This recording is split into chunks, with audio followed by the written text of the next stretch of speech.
नमस्कार, आपण पाहत आहात स्टार वन महाराष्ट्र न्यूज. जनसामान्यांच्या निबिड व्यासपीठ. आजच आपल्या चॅनलला लाईक करा, सबस्क्राईब करा आणि अपडेट राहा.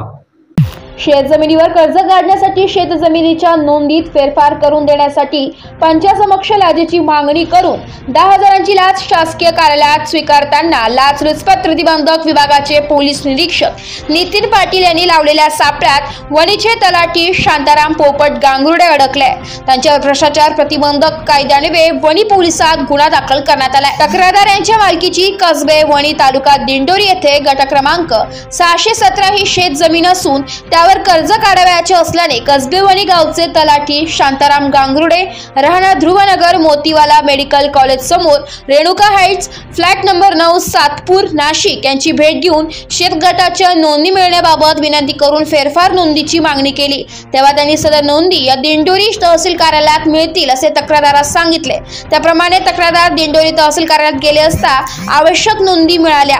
मात्र सध्याच्या 3 नोंदी वणी येथील तलाठी यांच्याकडे मिळतील असे सांगितले. तक्रारदार यांनी पुन्हा गांगुर्डे यांची भेट घेतली. त्यावेळी नंबर 617चे उत्तरावरील शेत जमीन आकाराबाबतच्या नोंदी चुकीच्या झाल्या असून त्या दुरुस्तीसाठी तक्रारदार यांच्याकडे लाचेची मागणी केली.